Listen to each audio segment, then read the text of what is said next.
ข่าวดีข่าวใหญ่เป็นข่าวใหม่ล่าสุดเศร้ามือนี่หลังจากที่คอนเสิร์ตแตกที่เกาะดอนโคงจำปาสักลาวใต้ข่าวใหม่เข้ามามืออื่นวันที่5มีคอนเสิร์ตที่ดาลาวเต็มรูปแบบอยู่ที่สวรรณเขตจังหวัดบ้านเกิดน้องธิดาลาวโอ้โหงานนี้คงจะแตกทะลุคนชม10,000หลายกว่าเมืองโขงแน่นอนสวัสดีFC แฟนคลับทางฝั่งลาวฝั่งไทย FC ของบ้านศรีวิไล FC น้องธิดาลาวมาพบมาพ่อกันเป็นคลิปที่2อย่างไวว่าไผจะไปคิดว่าคอนเสิร์ตน้องธิดาลาวมันจะมาอีกแล้วแต่บ่แม่นทางฝั่งไทยเป็นงานจ้างบ่แม่นงานฟรีทานผู้ชม FC แฟนคลับและจ้างเข้าไปแสดงเต็มรูปแบบจ้างตอนกลางคืนเป็นงานวัดท่านผู้ชม FC แฟนคลับ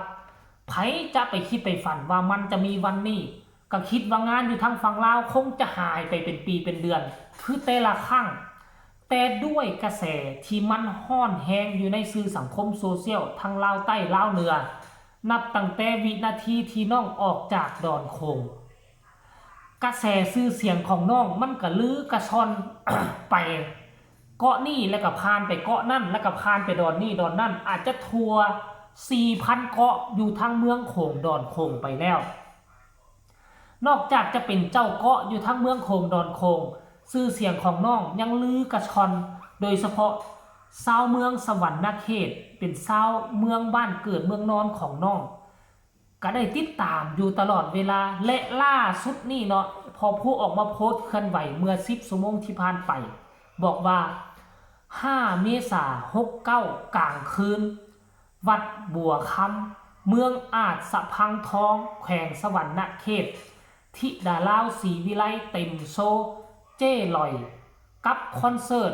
แบบเต็มอิ่มมาพ่อกันเด้อครับนี่คือจะเป็นคอนเสิร์ตน้องธิดาลาวคนเดียว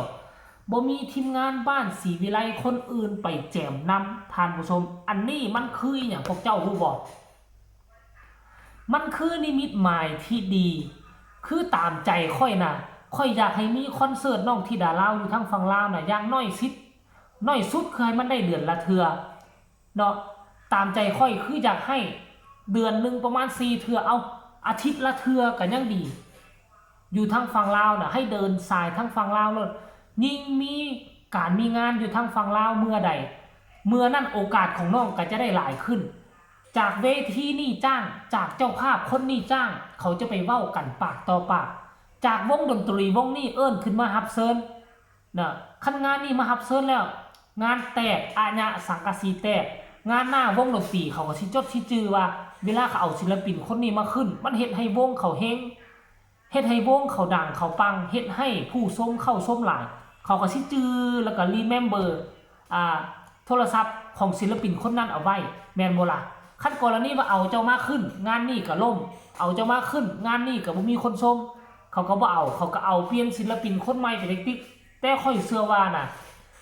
การที่เขาเอาที่ดาลาวฮับเซิร์นที่ดาลาวไปน่าจะเป็นวงใหม่หรือวงเก่าที่น้องขึ้นคอนเสิร์ตอยู่ทั้งเซโนก็บ่แน่ใจคันถ้าเป็นวงเก่านั่นหมายความว่าเขาเห็นฝีไม้ลายมือของน้องที่ดาลาวแล้วว่าน้องดังจริงมีความสามารถจริงมีฐาน FC แฟนคลับขับค่าหนาแน่นจริงทั้งสองฝากฟังของนี่แหละท่านผู้ชมอย่าเอามาลุ้นกันมื้ออื่นนี่เฮ้ยจะบ่ยอมให้น้องได้พักได้พรจะบ่ยอมให้น้องได้พักหายใจได้บ่ FC แฟนคลับหาก็ขึ้นคอนเสิร์ตวันที่31อยู่เมืองโขงแล้วก็วันที่2นี่ไปขึ้น2คอนเสิร์ตเวทีใหญ่ของเพชรลำเพลินแล้วก็ไปช่วยงานวัดอยู่ทางชัยภูมิมาเมื่อวานนี่ได้พักพรก็ถือว่าบ่ได้พักพรพากันจัดตั้งไล่สดเบิ่งแม่จัดตั้งไล่สดอยู่ทางโนนาคาเฟ่ตื่นเช้ามามื้อนี้วันที่4เห็นพ่อผู้ศรีวิไลโพสต์แล้วว่ามื้ออื่นมีงานอีกแล้วเอาบ่แน่ในวันที่5นี่งานอยู่ทางสวรรณเขตเนาะแล้วก็นอนอยู่ทางสวรรณเขตตื่นเช้ามาอาจจะมีงานต่ออยู่ทางฝั่งลาวมันก็เป็นไปได้โอ้ยสิ่งเหล่านี้นี่น่ะคันท่าว่าพ่อแม่ทั้งเมืองลาวเมืองไทยบ่พากันกดไลค์กดแชร์ผลงานของน้องบ่พากันเข้าไปคอมเมนต์น้องกับบ่มีชื่อเสียงกระแสของน้องกับบ่ก้าวขึ้นในเมื่อน้องบ่มีกระแส คนกับบ่จัดคนกับบ่จ้างคนกับบ่ฮู้จักน้องสิ่งเหล่านี้นี่มันเกิดขึ้นมาได้กับพ่อแม่ FC ของลาวของไทยและที่สำคัญคือผู้ให้โอกาสคือพอผู้ศรีวิไลพักดันจูงแขนลูกสร้างสรรค์ผลงานหลังจากโพสต์นี้ถึกโพสต์ออกไปเดี๋ยวไปฟังคำคิดคำเห็นของ FC ลาวและไทยเขาเจ้ามีคำคิดคำเห็นว่าแนวใดคอมเมนต์นี่เป็นแฟนเพจจากเมกาเป็นแฟนเพจของน้องที่ลาวนั่นแหละ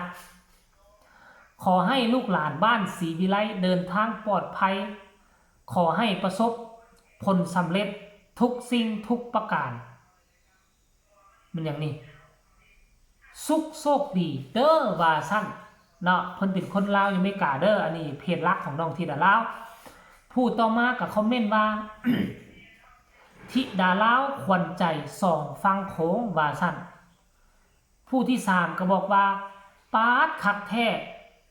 บอสธิดาลาวมันปังลูกพอผู้ศรีวิไลมาตอบทันทีว่าพี่น้องทางลาว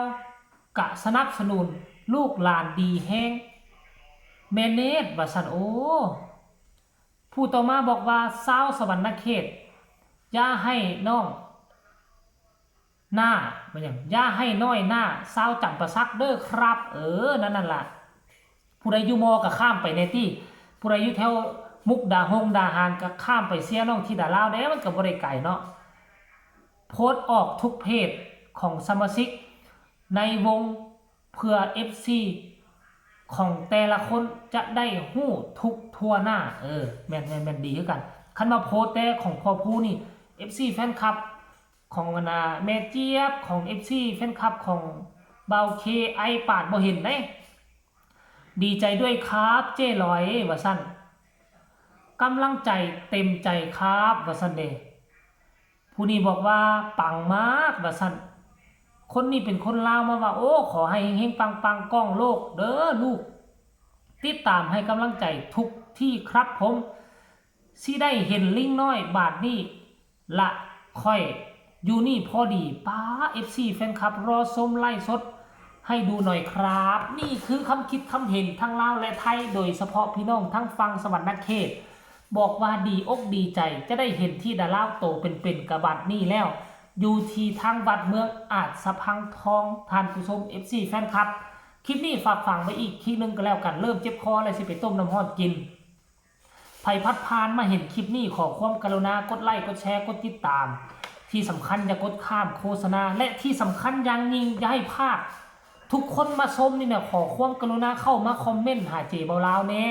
เว้าอีหยังก็ได้เพื่อให้ AI มันดันคันบ่สั้นช่องเจเบาลาว2 เดือนที่ผ่านมานี่ยอดตกยอดวิวตกแห้งจนว่าคิดท้อถอยว่าอยากจะยุบทีมไปแล้วแต่ยังหน่อยนึงคืออีตนที่ดาลาวอีตนอายก็เลยมาเฮ็ดคลิปทำข่าวยอดวิวไผสิเบิ่งบ่เบิ่งก็เลยยากก็เลยสู้มาได้อยากให้ทุกคนคอมเมนต์มาอีหลีสำหรับคลิปนี้ลาท่านผู้ชมไปก่อนสบายดี